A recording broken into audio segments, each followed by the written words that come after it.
Well, hey, everybody. This is Ranger Mike Gorman, once again talking to you from COVID-19 quarantine.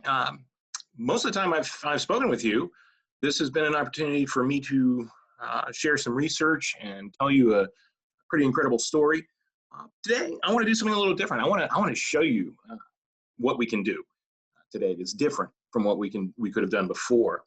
And so what I've done is I've put together a slideshow for you that we can all see. And I would stress that this video will probably be best viewed full screen on your computer, but it'll work fine on your mobile as well, however you want to do it.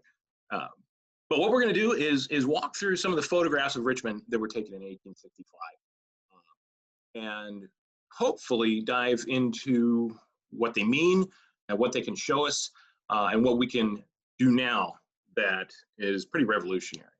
And I want to stress, even though I've spent, the past 17 years, I guess, really diving deep into these things, there is still so much to find, still so much more to see. And the good news is that all the images that you're going to see today have been digitized by government repositories, whether that's the National Archives or the Library of Congress. That means that you can get these in high res and look at them yourselves for free. When I started this, I had to pay about $20 per 8x10 print, and now they're all digitized. I kind of wish I could get my money back. But when I say Richmond again taken, that actually comes from a newspaper article that appeared in the Richmond Whig in April of 1865. And it was kind of a jokey article, but it said Richmond has been taken by an army under Grant, but it has now been again taken by an army of photographers. Edit, taken a photograph. But it's true. I've been able to identify over 400 distinct images taken in Richmond in 1865, and that's a lot. I don't like to get into the most photographed site. It's probably Washington D.C., but that is remarkable, and it all happened in a relatively quick time. But first, I'd like to sort of start our show with this panorama that you've been seeing scrolling past on your screen. This is actually taken from what's we refer to now as Church Hill, and you can see the Capitol there in the distance. You can see the unburnt portion of the city, and I want to stress this: we're gonna see a lot of images of ruins of Richmond, but this is one of the few that shows that Richmond was primarily left intact by the retreating Confederates.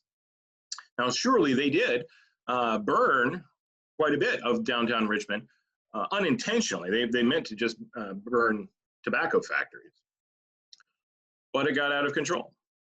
Not terribly surprising. And anyone who's ever smoked a cigar knows that tobacco does not burn like whoosh. It burns very slowly and very hot. In this case, the thousands and thousands of pounds of tobacco burning created its own weather, and that created a firestorm and spread into the city. So the hazy area that you're looking at there in the background, that's the burned area of Richmond. That's the ruins. So I like to start with this shot just to show you that the visual perception that the photographers leave us is one of a completely burned out city. And that's not surprising. Remember, these photographers took photographs thinking that they would get money for them. They're designed to sell. So nobody's really going to be interested in a beautiful intact city. What could be more visually symbolic, you see, than the ruins of Richmond? So you're going to see a lot of those today. But I always want to counter that with this image that shows you that most of Richmond was perfectly fine. It's just where the photographers chose to put up the cameras that made the difference. And it gives us that message, and it resonates to this day. So let's go to our first slide here and talk about how this started for me. Now, this is an image that is, to this day, often labeled as Hollywood Cemetery, which is our most famous cemetery in Richmond. It's beautiful, monuments everywhere. It's just gorgeous. And there is a soldier section in Hollywood Cemetery. So this is labeled as Hollywood Cemetery. And anyone who's been at Hollywood Cemetery and been to the soldier section, you're going to have a problem with this. This doesn't look like Hollywood Cemetery. But okay, that's the caption, that it appeared in hundreds of books.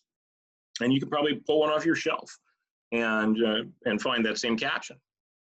But finally, in a monumental series of books that was published in the 1980s called The Image of War, this was published large enough for me to see this headstone, or headboard, I should say, and read it.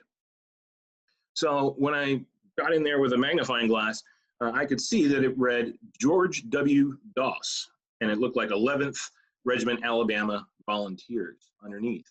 Wow, okay, this is great. Now I can go to the Hollywood Register and find him. But he wasn't there. Okay, so just on a whim, I pulled out our roster of burials in Oakwood Cemetery, and guess what? There he is. So it's not Hollywood Cemetery, it's Oakwood Cemetery. And this matches up perfectly. If you look at the road there in the middle ground, that matches up exactly with where he is at Oakwood Cemetery. I was actually able to go out and geolocate his grave and take a then and now shot of this. It was just remarkable, and it just showed me something really important, that until recently, photographs, especially Civil War photographs, have been used as props. Okay? You need to show the devastation of war, you show a dead guy at Gettysburg, even if you're talking about the 7 days. Well, that's terrible. That's a dead man at Gettysburg, not the 7 days.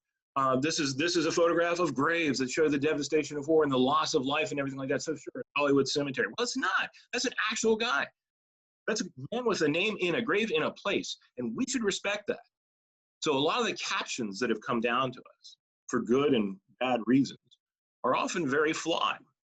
The good news is some of the major photographers published the original captions on the back of their images. And if you get the original image, or if you see one on eBay, or you can go to the Library of Congress and they've still got the negative sleeve with the caption on it, you can get the photographer's actual words about what the caption of this image actually is. For some reason, we've decided to insert ourselves. That's terrible history, folks.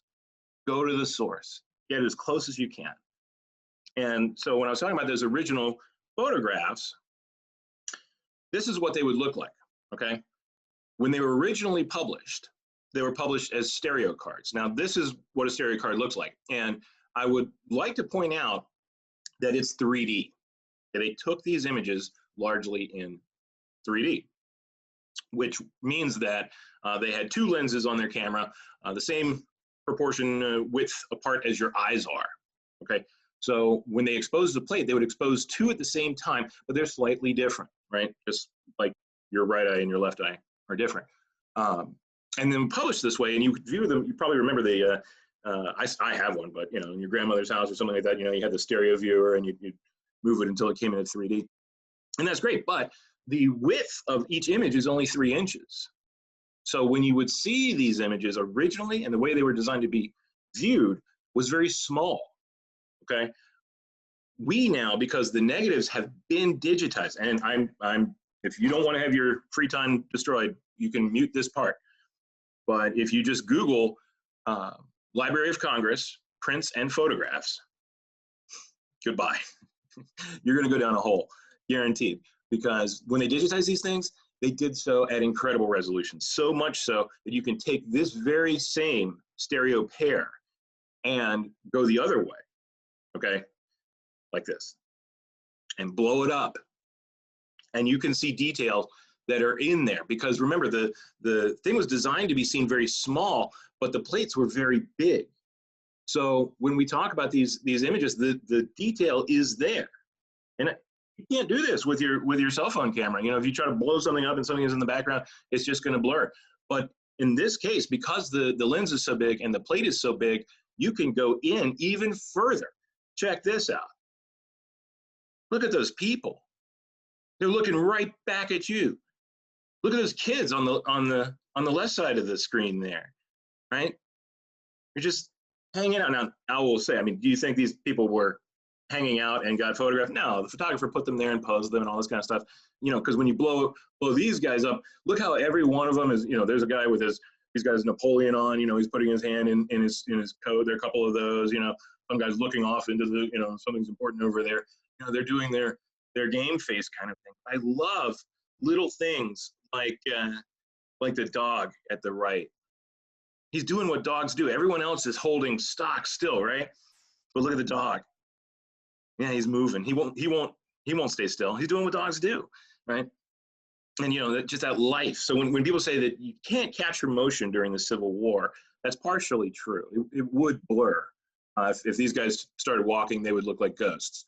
But the blur is life. It's motion.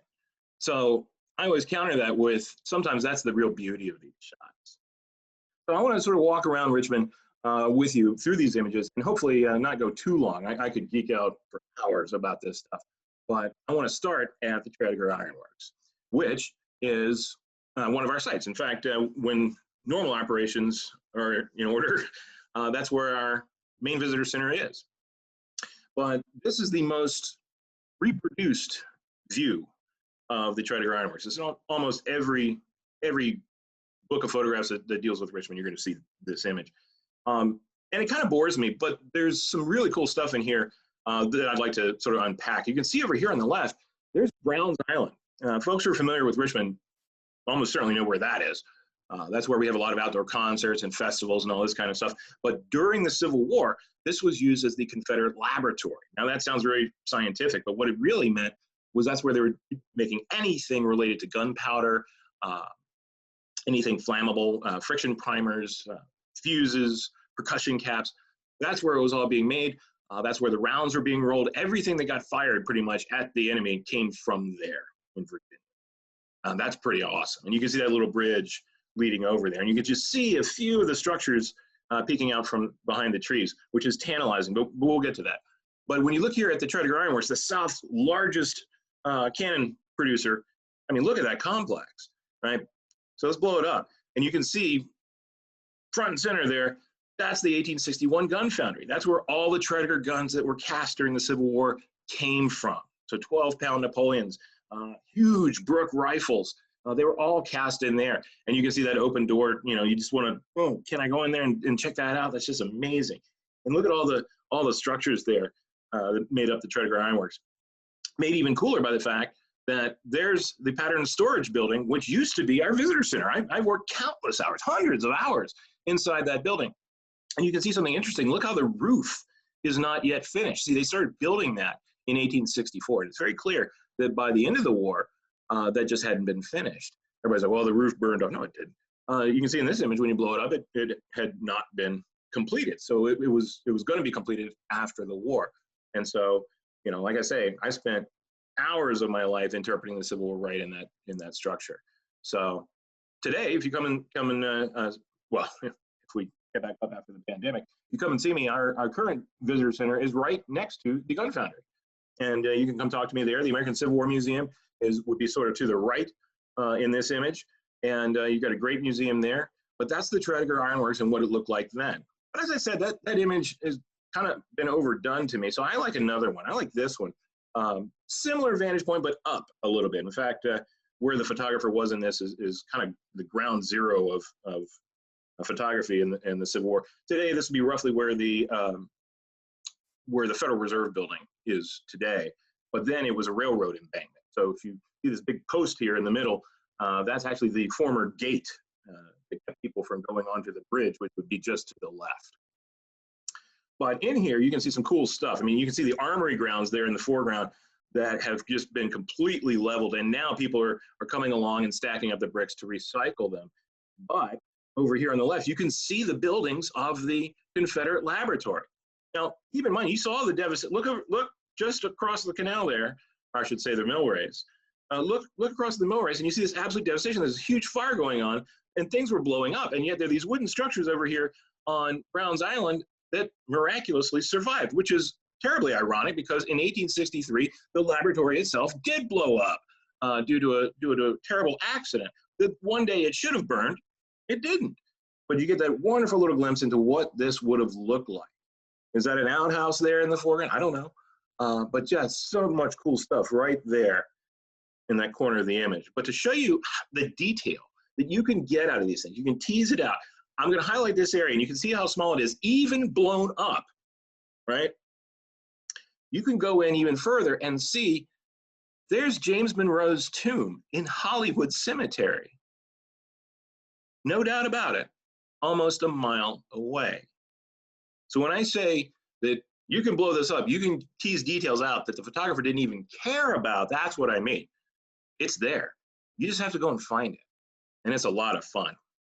Probably my favorite view of Tredegar is this one, which you're like, it's not Tredegar. Yes, it is. It's in the background. But this image really paints a picture for us, doesn't it? And it shows me, and it should show you, something that I really want to play with today, which is that these photographs were made as art. Okay. Do you think that these almost certainly formerly enslaved people, these women, and that little white boy there were hanging out on the rocks, just posed like that when the photographer showed up, popped his camera down and took a picture? No.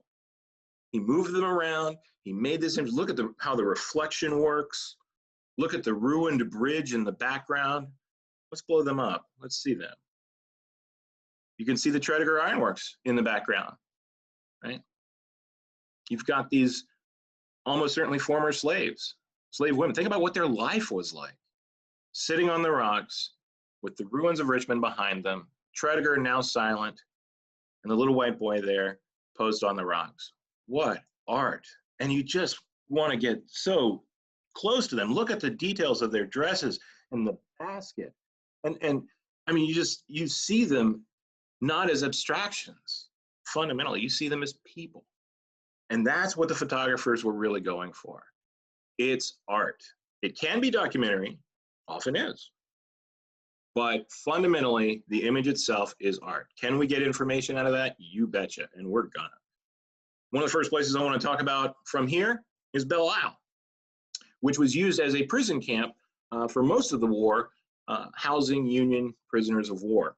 And I love this image because it shows the camp during its operation. This was actually made by a Confederate photographer named Charles Reese, who was actually detailed for a time as a guard at both Belle Isle and Libby Prison. And I think that's probably how he got access with his camera to make these photographs. These are very rare.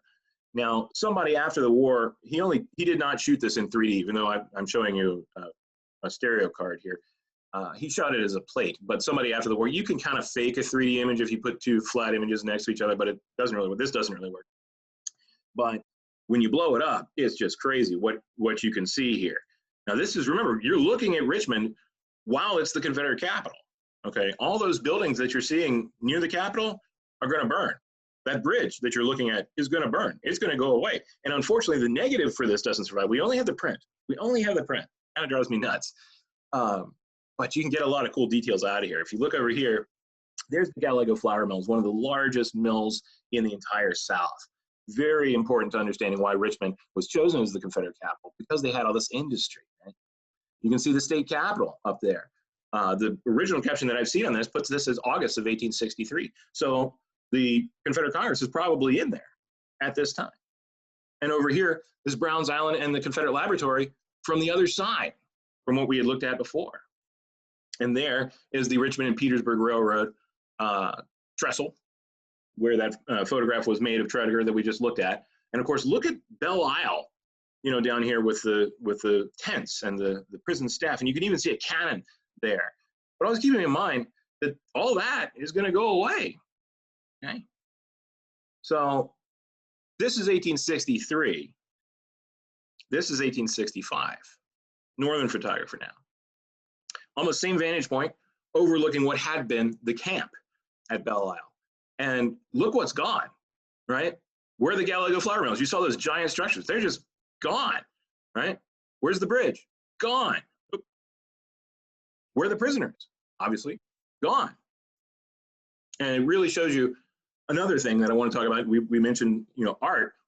The photographer, to take this image, had to climb about a 90-foot hill. And anybody who's been up there at the city park today, anybody who's been up there knows, I mean, it's a serious climb. Now do that with delicate photographic apparatus, glass plates and chemical. Probably would have been pretty challenging. So why would he do this? Well, it goes back to what we just talked about. It's art. He wants to show you something. right? Look at this cannon overlooking a prison camp. Those brutal Confederates, right? Well, it makes sense. If there was an uprising, they needed to put it down. But the real message is what's on the horizon there, the Capitol. Because he knows, and it's already starting to happen. Remember this, look at the date. I put the caption up there, Belle Isle, Richmond, April 8th, 1865. That's the original caption. Lee's army is going to surrender tomorrow, but the war is not over, okay? So he knows, the photographer knows, that coming out of the woodwork are going to be a lot of former Confederates that are going to say, we didn't know what was going on Belle Isle. How could we know? It's an island in the river. Well, climb that 90-foot bluff and put the Capitol in the shot. There's, you know, you could. This is saying you knew. Look at the Capitol overlooking the camp with the cannon. So art. It's a message. That's what he's going for. Same here. You think he just happened to plop his camera down where the Capitol popped out between two clumps of trees? Of course not, right? It's art. So you think that guy was on Belle Isle crying over a grave? No, that's Reeky's assistant, or Alexander Gardner's assistant, John Reeky. He's being used as a prop, right? So again, it's that message, it's that art. But again, within that art, we've got awesome detail like this. When you blow these guys up, you can see all their names: John Burns, William Hoffman, and indeed Peter Wolfe. All their headboards there. They died within probably hours of each other. They're all the same date, but they've all been removed to the Richmond National Cemetery. That cemetery is now disinterred. Did they get everybody? Probably not. But those graves are now, if you look, still very close to each other. In fact, in the case of Hoffman and Wolfe, they're in the same grave to this day. And you can go visit them. They still have their names attached, partially because of this cemetery, which did have the headboards. And that just is remarkable to me. So it shows you that, you know, in that image, you can see the graves, you know the men's names, you can go look up their individual records and find out what their service was like, and you can still go see them today. This kind of thing really excites me. And this image is indicative of a problem that I have with some of these photographers. They went to these extraordinary physical lengths for what might not be a good photograph like this. In fact, one of the things that drives me crazy is that there's not a single photograph of any of the star forts that were the defenses of Richmond. And this photographer, probably Alexander Gardner, walked right up the hill to that fort, put his back at the fort, and took this kind of boring image. Turn around, show me the fort. But he didn't. So we're left with what we have. But it turns out you can make lemonade out of these lemons. So when you're looking at Belle Isle, we're looking here from the south bank to the north bank. So Richmond, of course, you can see the Capitol off to the right. Richmond is in the background. But if you look, there's that cannon where the photograph was taken that we just looked at, right? There it is. You can see it in that little dugout there. And then when you look down here, you can actually see the Tredegar Ironworks from the other side. There's the Pattern Building, which used to be our visitor center. There's the Gun Foundry, which used to be the American Civil War Museum. There's the Second Presbyterian Church, which is a major feature of the Richmond skyline. I'm sure a lot of Richmonders know exactly where that is. And one feature of the Richmond skyline, which I wish were still there, is Pratt Castle, which, well, hey, let's say what, let's just go there. I love this. Why did this ever get torn down in the 1950s? It's just so gorgeous. It's such crazy architecture. And it's built on the back of photography. William Pratt was an early daguerreotypist and photographer in Richmond. And he got so wealthy, look what he built. He built this himself. And it's this, you know, turret, it's got secret passages, glass windows, and all this kind of stuff. I mean, this is not your typical 19th century structure. But it was torn down in the 1950s to make way for the Newmarket Corporation's, or what's now the Newmarket Corporation's corporate headquarters. But apparently by that time it was in pretty rough shape. But still, wow, what a house. And so it's interesting because the name was attached to it, but Pratt had already left Richmond when the city fell. But I'm sure that the reason that house gets photographed so much is because so many of the photographers knew him and wanted to come see him. So there are a lot of pictures of the outside, but at least Alexander Gardner, one of the photographers that came to Richmond, was prescient enough to know that there's a great photo to be had up in that turret. And so he took his camera all the way up there. In fact, you can, if you look over to the right in front of those little houses, you can see his darkroom wagon. So every plate is going to be exposed from the turret, and then his assistant's going to have to run all the way down that turret and across the street to the darkroom wagon within about 30 seconds to get that thing starting to develop. So, you know, if that were still around today, I'd love to have the Gardner challenge, you know, make people do that about 8 times, because when Gardner got up there, he was not wasting his shot, literally, and decided to put together a panorama. So imagine him standing right there overlooking Richmond. See those houses right there? Those are the same ones we looked at on the right. He's overlooking Richmond from the turret, Pratt's castle, and just as if you were in his shoes, you can have the same view now. There's the Capitol, looming over now the ruined portions of Richmond. You can see now this is different from Brady's panorama that we looked at the start, because the feature of this are the ruins. You see the canal basin right there in the middle, the ruins of the Gallego flour mills. Over here, coming up on the right, you can see that arched bridge there. That's going to lead to the Richmond and Petersburg Railroad Bridge, which is now burned out. Here comes the armory right there in the foreground, that huge, long building that's just blown up. And there's Browns Island in the background, right behind the armory. And of course, behind that, you can see the pilings of what had been the Richmond and Petersburg Railroad Bridge. Drives me crazy, because if you'd taken one more panel to the right, you'd see the Tredegar Ironworks. Beggars can't be choosers. But what a panorama. Now, he did what you're looking at right here. He did it in plate, and then he went back and did it in stereo as well. So he's probably spent about 4 hours up in that turret, and his assistant really got to work out that day. But that shows you something cool, because individually, each one of these images, which you will find at the Library of Congress, is not terribly impressive. Understanding how those mesh together, that goes with that goes with that, that's something that we can do. And there are a lot of opportunities to do that. It seems like I find a new panorama about once a year. So they're out there.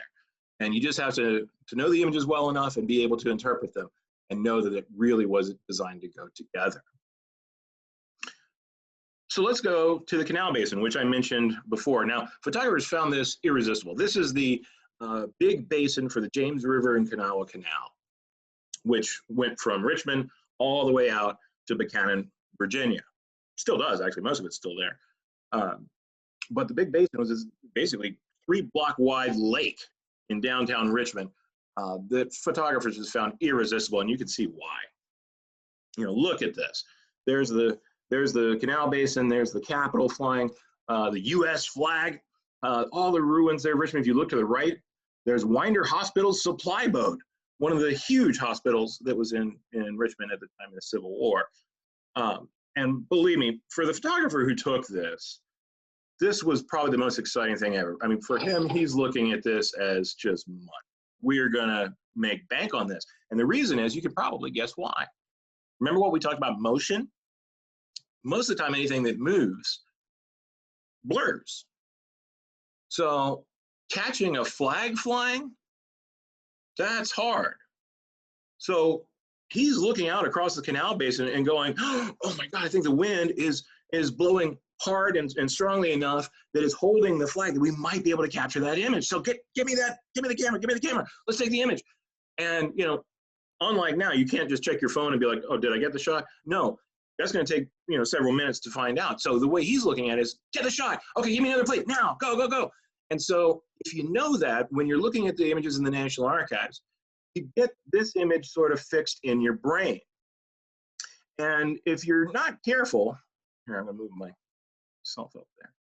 If you're not careful, you might fall into a trap of thinking that this image is somehow different from another. Now, the key to this, and I'm gonna take you down the dark road through the mind of a photo historian, is this feature right over there.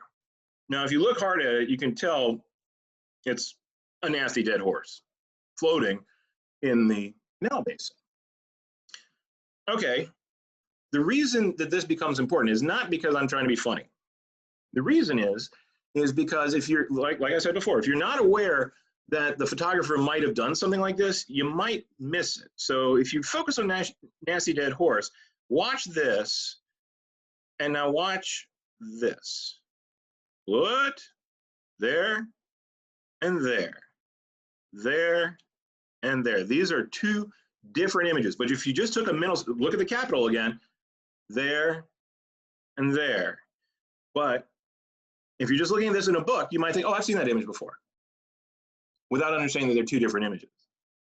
Okay, now here's where things get really cool, because we have a photographer who was trying to get this shot. He got it twice, which is good for him, but this one's better, right? You've got two different images taken from the exact same spot, which means that with modern technology, you can do something pretty cool. You can put them together and run them as a two-frame movie, thus seeing motion from the Civil War. I mean, what? Never thought that would happen, right? But look at all the cool stuff that you see. You see the flags fluttering in the breeze, right? Look at the trees moving in the background. And you can blow it up too. And you can see, look at this door open and close. You know, somebody comes out of it. People appear in the image, right? The flags, again, flying. Look over here. You can see, look at the horse eating forever, right? Look at the breeze taking those trees and moving them, right? Look at the hospital boat drifting slightly. This is just amazing. And all of a sudden now, you really get a sense, you know, this is life. This isn't just a black and white photograph that's boring and dead. No, these are people living in this photograph. They don't know they're being photographed. The horses certainly don't know or care, but it's just that mundane stuff that pops out of here when you take the time to blow it up and know what these images represent. So, you know, we see quite a bit of this actually. In Richmond, it's like they had the time to do panoramas. They had the time to set up their camera and take multiple images. Well, we'll see that some degree of a, wow, I think I'm over 15 different you know, multi-shot images that you could make a movie out of in Richmond. So, I mean, it's out there. Again, with the panoramas, I want to illustrate how you find these things. This is from the National Archives, and if you just look at that image by itself, why? You know, it's the canal basin. You know, there doesn't really seem to be a focus to the image. Okay, there's a good trick to know. If you look at an image and it doesn't seem to have an obvious focal point, there should be your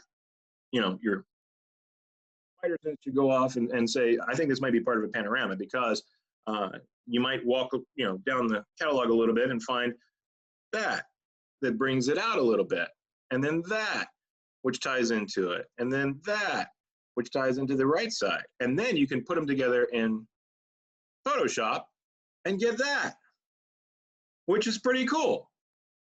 But it still felt a little weird as art. It doesn't seem to balance. There's no main focal point. And then many years ago on an auction site, I found this. Now, I didn't win it, so I don't own this image, but I copy and save pretty liberally from auction sites. But it immediately struck me that this is a part of that panorama. And what's so remarkable about this, I told you that the images that we looked at there in black and white are from the National Archives. They survive. We own them. But it turns out that somebody who was working in the War Department archives back in the day, I mean, we're talking back in the 1870s and 80s, was stealing and issuing photographs under his own name, whom I don't really want to give out because I don't want to make him famous. But this is one of them. So this should be our property. Should be.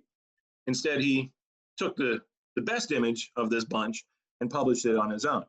So I'm going to steal it back. I'm going to steal it back and put it where it rightfully belongs. And there it is. There it goes. And Photoshop, here it comes.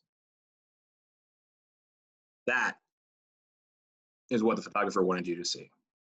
That is a balanced, artistic photograph. The Capitol on the left, the buildings on the right. Everything in between, showing you the ruins of Richmond. And it brings me great joy to show that to you, not just because of our thief, but because it's awesome. And very few people have seen this before. So that's the fun that you can have with this. And believe me, it is fun, a lot of fun. So let's walk up to Capitol Square. And as you can well imagine, tons of photographs were made in Capitol Square. This is the most reproduced one. You'll see this in countless books and articles. And it is probably the best. So it's hard for me to shoot holes in it. But this is one of Brady's images taken by his assistant, Egbert G. Fox. I love saying that name. Because Brady had vision problems. I'm not going to say he was blind as a bat, but his days of being behind the camera were in the past. But he was a celebrity. And so you'll see that he loved to pull a little trick on viewers, which was to put himself in the image. And there he is. He would always wear this very distinct top hat. That was not a fashion, by the way. So, you know, him doing that was him sort of signaling, you know, here I am. Right, look at his, you know, well-waxed beard. This will not be the last time we see Mr. Brady. But I just like to point that out because this too, just like we saw with Nasty Dead Horse, is one of those multi-image shots, right? And of course, you know I'm gonna. There we go. And look how Brady moves from the lawn to the porch. You see him? Just to the right of that column. So he's always putting himself in the image, making himself recognizable. And maybe somebody you, as a viewer, would connect to, but draws you in. There's Mr. Brady. You know who he is, right? If he was there, it's like, I'm there. That's a very modern idea. And Brady was a master of it. He went up from there to the governor's mansion, which is still there. If you go today to the Capitol Square, you can very much see this building. It's still the house of the governors of Virginia. But it's kind of a boring shot. I mean, it's nice perspective going on there, but, you know, why? But I just like to include it because it shows you, again, there's our buddy hiding in the background. It's like a 19th century Where's Waldo, you know? Of all the photographs of Richmond, it's hard for me to pick a favorite, but this is definitely going to be my top 5. This is Union soldiers in the shade on Capitol Square, taken by Alexander Gardner. And I believe, actually, that this is April 14th, 1865. And tonight, Lincoln's going to go to the theater. So these guys don't know that everything's going to change tomorrow. As far as they're concerned, their war's over, right? They're just hanging out. Look at their arms are stacked very nicely. They're just chilling out in the shade. There's a couple of pairs of pants drying on the fence there. I mean, really? Naked Yankees running around Capitol Square? But unfortunately, the photographer did not focus as well as I'd like, because we really should be able to get some close detail on these guys, and especially that sign, which was driving me crazy for years. You know, there are only so many letter combinations there can be, so I blew it up as big as I could, trying to figure out what am I looking at there? And then it kind of popped in my head that what it said is, keep off the grass, do not sleep. Whoops. Look at all these guys back there. And the groundskeeper was having a rough day. But just that wonderful human spice there and knowing what's going to happen. Pretty powerful stuff. Same here. Oh man, same here. Assuming this is taken the same day, April 14th, 1865, this is the Washington statue in Capitol Square. Still there. Still very much there. And you can just see the people mingling around. And it includes Union soldiers near the statue. And look, Confederate soldiers in the foreground who have either been captured in the hospitals or maybe had already turned themselves in. Who knows? We don't know their story. But we do know that here they are commingling, men and women, black and white. You can see, look next to the tree, right? April 14th, 1865. And what I love the most about this is this really shows you what I'm talking about when I say art. Because he too took 2 images and unfortunately moved the camera about 5 feet, so I can't do the movie thing. But note the differences. I kind of get the vibe that this is him just putting his camera down and taking a test shot. But the way he's looking at it is like, I can do better. What if I, okay, do this? sir, would you stand up? You know, everybody tuck in your knees there. If you'd get up, you know, sir, lying down there, if you would put your elbow down on the ground. Gentleman in the background, would you lean against the fence rail? Just inch a little bit to the right, you know, so you're off his shoulder. Ma'am, would you stop right there? You can see him posing. I mean, really watch the transition. I'm gonna do it again. Here we go. It's like shot one. Here it comes. Shot two. You just watched art happen, right? And look how he employs the same principles that are going to guide artists. I'm not joking. Really, let's have some fun here. Look. Now, I am not going to sit here and say that Seurat saw this image and copied it. What I am going to say is that the photographer employed the same ideas, the same artistic ideas that Seurat is going to deploy in his famous painting. Look at the strong central vertical in both of them. Look at the placement of the tree to the right of that strong central vertical. Look at the guy on his elbow on the left in both images. Look at the woman with the skirt in both images. Look at the arc of the shadow in Seurat's painting, and look at the arc of the Park Road in the photograph. This is more than coincidence. It's not Seurat copying. It's them both being artists. How cool is that? So, knowing that, and knowing too, that do you think tomorrow these Union and Confederate soldiers are going to be commingling so easily on Capitol Square? It shows you that pivot point where at this moment when this photograph was made, war's over, go home, just chill out. Hey, you need some hardtack? Here it is. Tomorrow it's going to be, you killed our president. And things are going to get very hard. And things are going to change. It's going to be the dawning of a different time. So that tiny little window we get where it might have gone one way, but it's going to go another. And we don't know what would have happened there. We don't know what Lincoln's Reconstruction would have looked like. We don't. But this is doing it. And you're seeing it. And I think that's really cool. Now I have to do this if we're going to talk about Richmond photographs, because Libby Prison is far and away the most photographed place in Richmond. And almost all the shots of Libby Prison are kind of close to this one. Same, you're looking, the big street in the foreground, that's 20th Street, and the street that crosses it, that's Carey Street. So almost all the photographs are of that same corner. Drives me crazy. I mean, geez, can't we do better? There are probably over 100 images that are of this corner, but I'm not gonna deal with that. I want to go around the back. And this photograph was made by Gardner. I'd like to show this because this shows you that there was another way.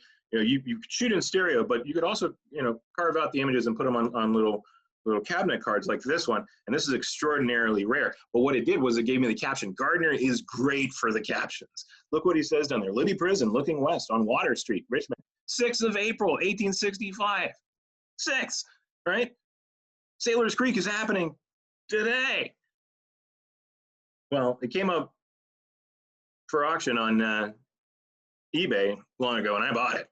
So this is brought to you at considerable expense. But I like to do this because unfortunately the negative does not survive. You cannot go, although it should survive. You cannot go to the Library of Congress and find this image. It probably got broken somewhere along the way, sadly. But what's cool about this is that it shows you. Well, he got his flag shot too. See that? Look at that. There's the American flag. So by looking from the south side of Libby to the north, you're actually getting a pretty good shot. And I think it's what he was trying to document of all the sites that are important to the Libby Prison escape. You see, in February of 1864, 109 men escaped through a tunnel, which you can see in that diagram above. And they all popped out behind the building that you see in the photograph to the right. So that door that's open right there is where they all escaped from. I mean, there's no other real good reason to take this shot except to show that. And so while it's art, you can see the flag and all that. You know, the flag flying over Libby Prison, you know, where Union officers were kept, you know, in squalor for years. You know, sure, that's art. That's the message. That's what you want to get to the people. You're also showing something documentarian. I love that. And there's the door where they all popped out. Now, this is our hated corner, but I like this because it shows me something that's not just wonderful, but fun. Here's Libby Prison. You can see there's a guard mounting out front there on the left. But look at the piles of manure there in the street. So when people are like, it must have been great, sweet smell of magnolias, all this kind of stuff, in the past, I always remind them of this shot. Come on, guys. This is what it was like.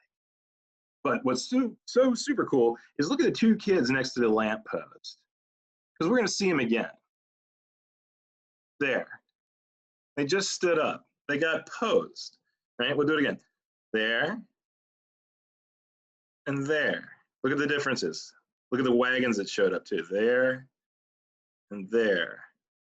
So the photographer was going for something here, not just to get a shot of Libby Prison, but what was going on in the shot. And this is actually pretty neat in 3D. And again, you can do this, download the stereo pair and print them out yourself. Or make a red-blue anaglyph, easy peasy. Because the perspective throws your eye, and then they catch it right there in the middle. But I'm going to blow them up. I got to take a look at these kids. Look at this. Look at this. The more I spend time, I mean, these are my mascots. I want to know everything about their lives. Are they brothers? How old are they? No matter what, their entire young life has been consumed by war. I mean, you can see that both of them are wearing clothes that are clearly patterned on a Confederate uniform. And that makes sense. I mean, your mom would have had the pattern, so they just make them smaller, no problem. Nobody they weren't soldiers. Don't go there. But the more I spend time with them, I want to know their stories. I really want to. Who did they become? What was the rest of their life like? And we'll never know. But of course, I'm going to have some fun with this. The guy the kid on the left. I mean, he just reminds me of, right? Doesn't he? I mean, he's just so tough looking, and but the guy on the right is kind of creepy. It's like he's Marlon Brando, 100 years before the fact. Look at that. It's the same pose almost. But it shows you, okay, kids, look tough, look cool. They all have the same response then and now, right? No smiles. I'm gonna go, But it's wonderful to look at these people. Going up the hill, St. John's Church. A lot of you know very well some of the words that were spoken there, or maybe spoken there. We don't actually know what Patrick Henry said, but it's come down to us as, give me liberty or give me death. So it was world famous before the Civil War ever happened. So photographers saw this opportunity as a great chance to go and take a picture of it. When they got there, they found that the steeple had blown down during the Civil War, so it wasn't a very photogenic place. But of course, Brady knew what to do and jumped in the image. There he is, right next to St. John's Church. And it is cool if you go there today, talk about geolocating these images. Look at those headstones. Easy. That's still there. You can go and put yourself exactly in the spot of the photographer. I would like to add that if and when you do, you'll notice that if the photographer had taken a step backwards, he would have fallen out of the cemetery down onto the street. He's pretty much as close as you can get to dropping down. All right. My favorite part of these images of St. John's are these shots. And yes, there are two. We're going to do a movie here in a second. But this illustrates so much to me.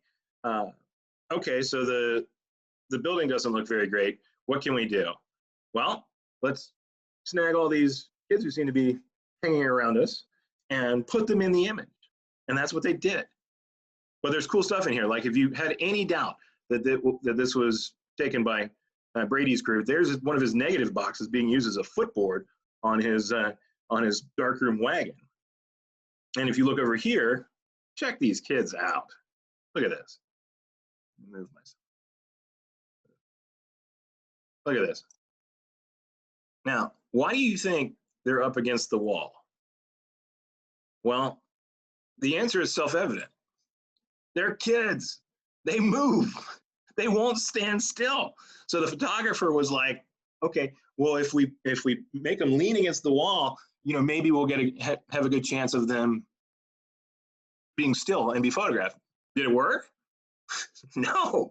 Look at these kids. Every single one of them is blurring in some way, except for just a few, right? Look at how few of them have shoes on. Look at the one kid who's standing about 3 feet out from the rest of his buddies with his hands clasped, with a big old grin on his face. Who doesn't know a kid just like that, right? It's just so wonderful. But maybe because they blurred so badly, the photographer decided to do it again. And without moving the camera, took that. And notice who appeared right there. Did you see it?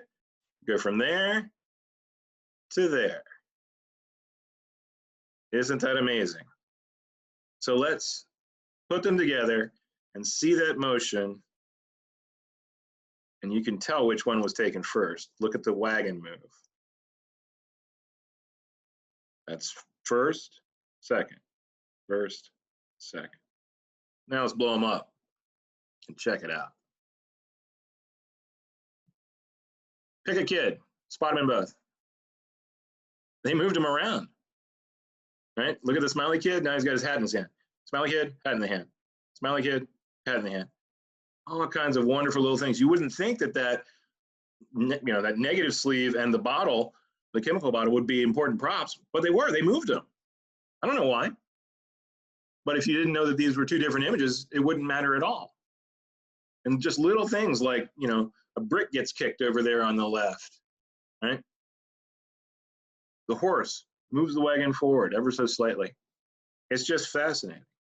And all of a sudden, they're alive again.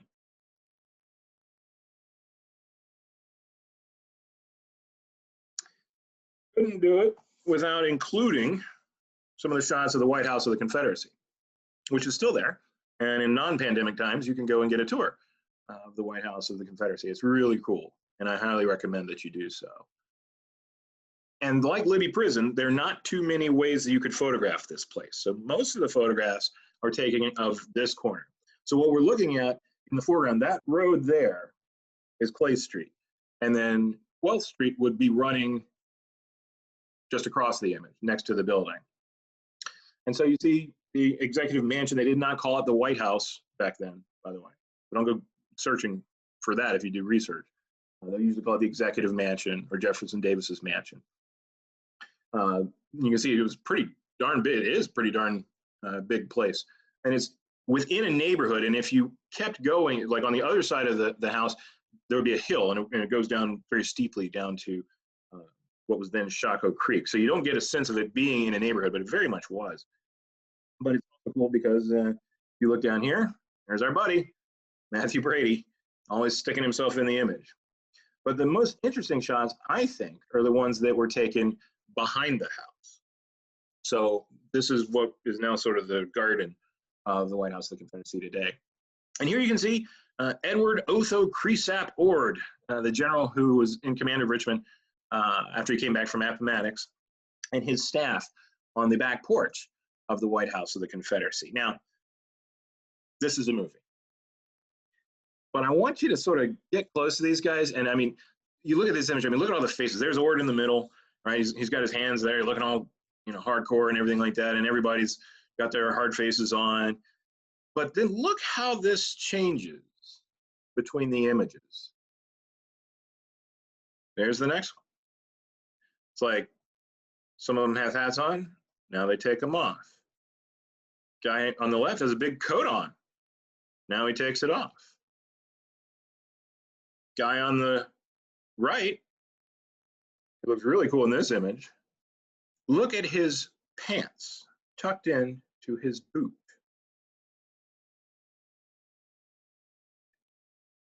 Tucked, untucked, tucked, untucked. I have no idea, folks. None at all. Look at the photo bomber up on the porch with the big top hat. Don't know who he is, but he got taken out of the shot. Look at what looks like a little child there. The window closes. Look there. Looks like a little child is behind the glass. Is that Ord's daughter? We know she was there. Don't know. Just little wonderful things. And you can pick one face and follow them around and see how they change. Why did they do that? Why do you put your hands in the pockets? It's a terrible look. I don't know. But again, it's just life. It's just humans being humans. I'll still go to my grave wondering about the untucked pants thing. I don't know. All right. So let's run around downtown Richmond before we close. This is something I've kind of avoided. I talked about it at the start, and now here we are. Is I did not want to load this image or this show up with shots of the devastation of the ruins of Richmond, because it's kind of a deliberate act that the photographers took to give you the impression that Richmond was completely destroyed. So I've chosen images by and large that don't give that message. But in downtown Richmond, if you were on Main Street, and I love this caption, view of ruins on Main Street looking down from 12th Street. Cool, you just told me where it is. April 6, 1865, Sailor's Creek, happening today, right? Lee's gonna lose about a third of his army. This looks like the B-17 just passed over, right? I mean, it's devastated, it's gone. Right? This is the result of that firestorm that swept through Richmond. In fact, it would have swept right up from the background of this image through to the foreground. If you were on Main Street then, this is what it would have looked like. Absolute devastation. And just for fun, that's what it looks like today. Same place, because he gave me the location. I can see that's then, and this is now. Same here. Talk about over-reproduced image. This is it. You'll see this in almost every book that deals with the fall of Richmond. And it kind of drives me nuts, because everybody's always like, you know, the women are in mourning for the Confederacy. Look at the date. The original caption tells you it's not dead yet. Lee's going to surrender tomorrow, but we don't know what the motivations of those women were for putting on what might have been black, navy blue, or brown dresses. We don't know. We certainly know the motivation of the photographer for making them stop in the street is to make them pieces of his art. But other than that, it's a fairly nondescript image. But there's 14th Street, there's Main Street, thanks to the caption. We know that. And then I can go to the spot and show you what it looks like today. Same corner, there and there. A parking lot. But it's still pretty cool. Now, all of the banks in downtown Richmond were completely burned out by the evacuation fire, and you can imagine the problems that created. I mean, where would your father's will have been? Where would your deeds for your property? In the bank, right? So that's going to create a whole host of problems, and it's devastating for we historians. And this is the Exchange Bank showing you that, which, if we were looking at this the way the photographer intended, which would be small and in 3D, remember 3 inches, right? So what? Why did you even bother to take this image? It's only when you have access to the negative and you can blow it up and see cool stuff like this, soldier graffiti on the walls of the Exchange Bank. You can read their names, right? S.A. Baker, M. Gaylord, DKP, 19th Wisconsin. You look over here on the right column, you can see a cartoon of 2 guys boxing, one of which is labeled U.S. Grant, and then there's a dove flying above his head. U.S. Grant over there on the column at right as well. It sort of reminds me of, like if this were World War II, it'd be, Kilroy was here, right? That's what they're doing. The soldiers have come into downtown Richmond, they're leaving their mark, saying, I was here. And thanks to this image, we can go look up S.A. Baker and M. Gaylord in the 19th. And we can learn about their stories and get close to them. It's a lot of fun. And again, thanks to this image.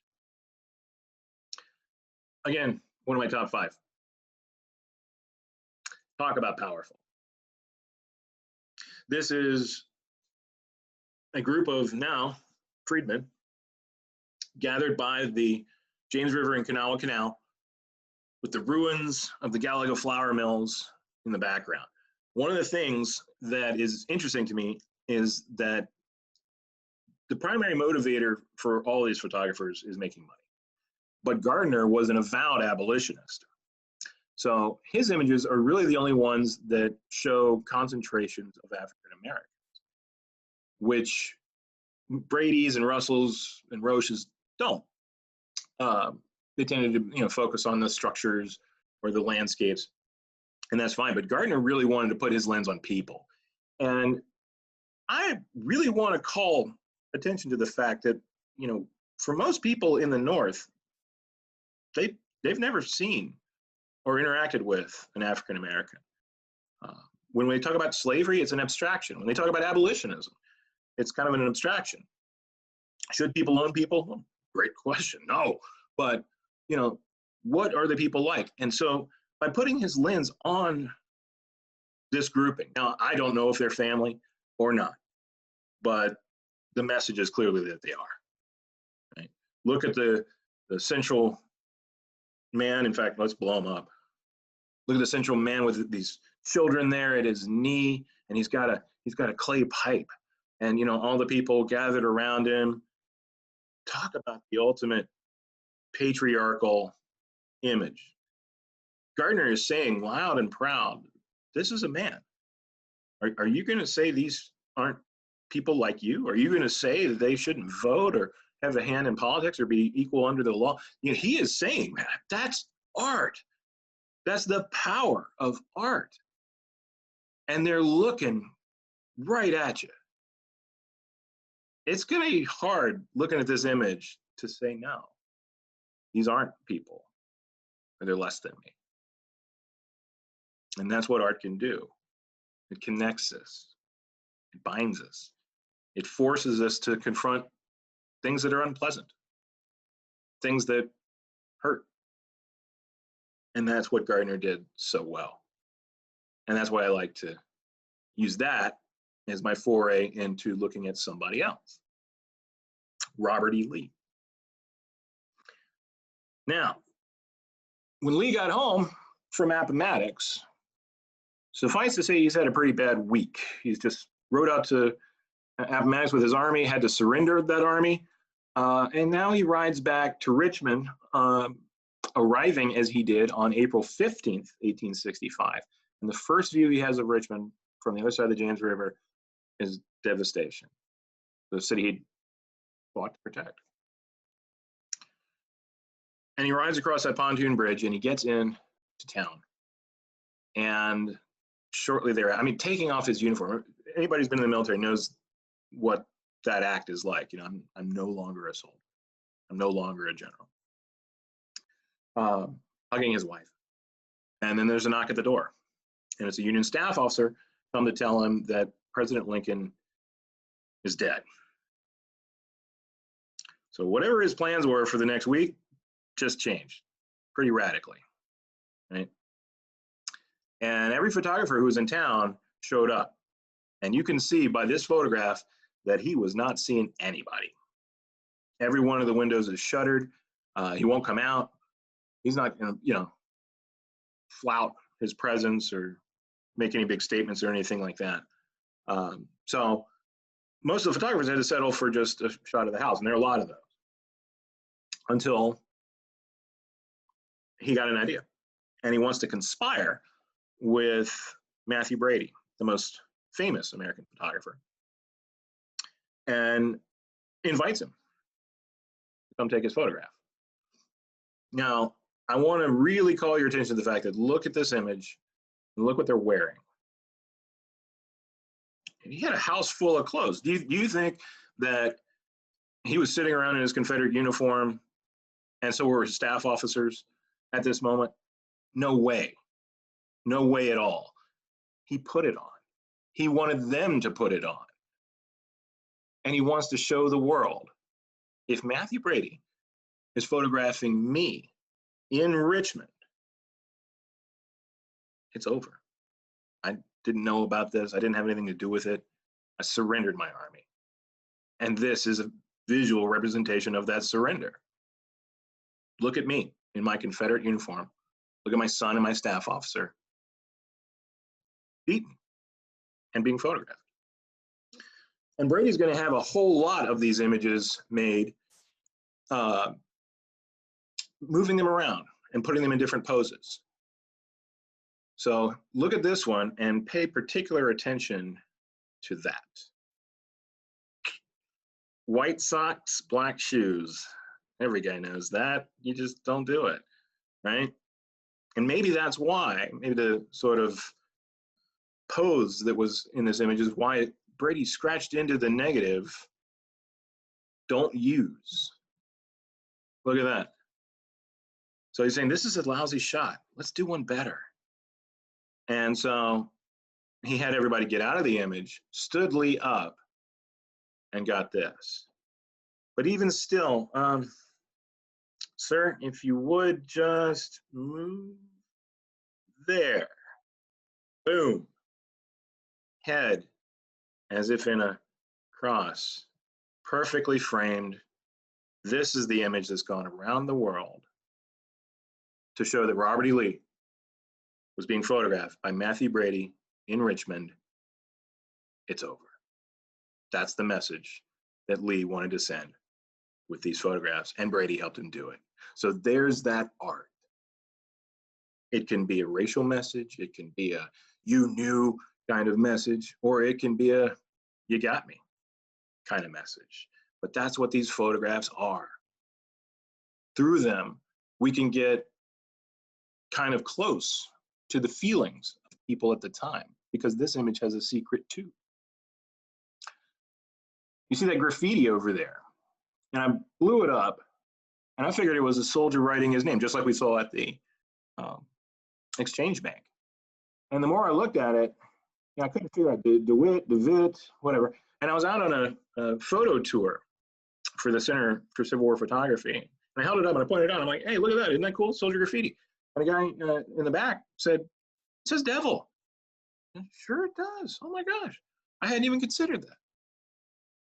Keep in mind, this photograph was taken on April 20th, 5 days after Lincoln died. There were plenty of people in town for whom they felt like he was the devil, and somebody scratched it on the wall. And there's no way Brady and Lee didn't see that. None at all. Leave it in. Somebody must have said. But until you dig deep into this image, you won't see that. You won't even know that it's there. That's what's so exciting. You get close to their feelings. You get close to their hearts. You get close to just looking at them. It's hard to see them as abstractions. It's hard to see them as just people of the past. They're humans. They want, they love, they lose, they hurt. And in these images, a lot of them are hurting right now. And you get to see them up close. All you got to do is look. It's all there for you at the Library of Congress, National Archives. Please do. I want to see what you come up with, because that's the stuff. That's the stuff we need of history. Okay? We don't need more stories. We need more good facts. We need the actual images. We need all that we can to be truthful and honest, because that's what helps connect us to the people of the past. When you look, they look just like us. Sometimes a whole lot like us. Too much. But it's all there. And it's not boring. It's terribly exciting. I can't wait to see what you come up with. Thank you all so much. I hope you had a good time watching my show. I can't wait to see you all. This is hard for me to be interpreting from my kitchen table. But I know all of you out there are hoping we'll come back. I hope we will too, hopefully sooner rather than later. And I just can't thank you enough for hanging out and checking out my show. Hope it got you a little excited too. Go check out those images and just check back in a while, see what you come up with. Thanks so much, everybody. Bye-bye.